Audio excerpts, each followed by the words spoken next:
globalement, nous, on est satisfait parce que nos courses phares, là, l'ultra et puis l'ultime sont déjà bien remplies. Ouais. Du 30 juin jusqu'au dimanche 2 juillet, eh bien, il y a également la 23e édition de la MB Race. Et on en parle justement avec Bruno Brancato, le coordinateur général qui est avec nous en visio sur radiomontblanc.fr, donc en vidéo. Bonjour Bruno. Bonjour Bruno.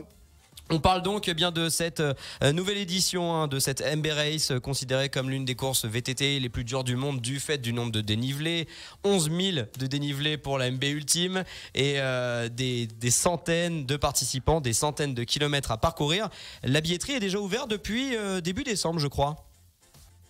Oui, c'est ça. On a ouvert depuis le 1er décembre pour que les gens se préparent un petit peu voilà, sur des formats de longue distance. C'est des choses qui s'anticipent. Il y a beaucoup d'entraînement. Donc, depuis le début décembre, le 1er décembre, on a ouvert les inscriptions sur tous nos formats de course. Voilà. Et les inscriptions se portent bien ?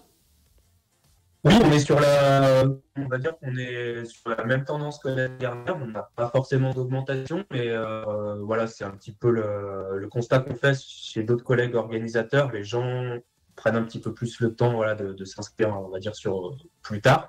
Mais globalement, nous, on est satisfaits parce que nos courses phares, là, l'ultra et puis l'ultime sont déjà bien remplies. Ouais. Ah, ça c'est trop cool. Donc la MB Ultra, on rappelle, c'est un peu l'épreuve phare. Et puis depuis, je crois, 1 ou 2 ans, vous avez créé encore plus qu'Ultra. Il y a Ultime, je le disais, 230 km à parcourir, 11 000 mètres de D+, en équipe de 2, je tiens à le signaler, mais quand même à boucler en moins de 36 heures. Ça a trouvé preneur finalement la MB Ultime quand même. Hein. Oui, ça a trouvé son public, en effet. C'est vraiment une aventure. C'est différent de l'ultra, du 140 km, parce qu'on est par équipe de 2, il n'y a pas de balisage, donc c'est au roadbook puis au GPS. Il y a des bases de vie où ils peuvent se restaurer. Et c'est vrai que c'est une course, c'est vraiment, voilà, comme j'aime bien le dire, c'est une aventure, c'est un défi un peu contre soi-même, et c'est quelque chose qu'on partage à 2. Et puis on emmène nos participants nettement plus loin, on les emmène voilà, un petit peu plus du côté du Beaufortin, tout sous la chaîne des Aravis. Donc c'est vrai que c'est une belle aventure à partager à 2 en vélo. Justement, Bruno, là, on est le 18 janvier exactement. Et comment est-ce qu'on se prépare tout ça en tant qu'organisateur avec des courses, on le disait, comme ça, phares et mythiques? Comment on se prépare? Il y a beaucoup de travail là en amont sur tout l'aspect sécurité au niveau des parcours, tout l'aspect administratif. Là, ça va commencer à être la période là, à faire les demandes aux communes, parce on travaille énormément de communes, plus d'une vingtaine, les propriétaires privés également. Et puis le point assez important aussi également, c'est on va ouvrir tellement à début février nos inscriptions pour nos bénévoles. Parce on est à la recherche de 450 bénévoles pour le week-end de l'événement et commencer dès l'hiver à mobiliser tout le monde par rapport à ce qu'on recherche. Alors on essaye de deviner un petit peu ce que vous dites étant donné que la qualité audio est parfois un petit peu réduite.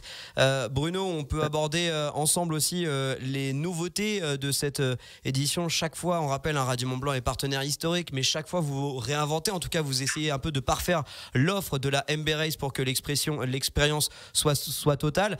Cette année, c'est le handisport qui est à l'honneur pour cette édition de la MB Race. Oui, on a renouvelé avec une épreuve en fauteuil tout-terrain électrique, donc en collaboration avec le comité handisport de Haute-Savoie, où là, les participants partiront de Comboul dimanche 2 juillet et ralieront Megève avec un 1 km et 800 mètres de dénivelé positif. Ouais, donc ça c'est évidemment l'assistance électrique qui permet justement de pouvoir parcourir autant de kilomètres et autant de dénivelé. Ça c'est cool. Et puis je suis désolé, on va devoir terminer rapidement quand même cette interview parce que on essaye un petit peu de deviner ce que vous dites. Également un village qui sera plus agréable avec beaucoup plus d'animation, notamment pour le public qui vient encourager les VTTistes ou les équipes encadrantes. Oui, on a développé un peu pas mal d'animations tout autour des arrivées, donc avec des terrains de pétanque, plein d'animations, des shows trials, des animations de biathlon. Donc c'est vrai que l'idée c'est que les gens vivent un peu une aventure et restent sur le village tout le week-end de la MRS. Voilà, donc on le répète, ça sera sur le parking du Palais des Sports pour toutes les épreuves. Et on a entendu votre appel aussi, Bruno, en ce qui concerne les bénévoles. Ils sont très contents de l'expérience. Chaque année, ils reviennent, mais on rappelle quand même qu'il y a besoin d'un nombre assez conséquent, 450 bénévoles. Si on a envie de vous rejoindre pour l'organisation, dès maintenant, tout se passe évidemment sur votre site internet, je suppose. Oui, www.mbrace.fr. www.mb-race.com.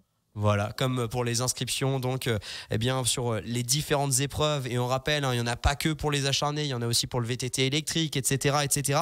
On rappelle quand même surtout que la MB Race, bon, évidemment en partenariat avec Radio Mont-Blanc, c'est pas moins de 12 communes qui sont traversées, voire même un peu plus pour cette édition.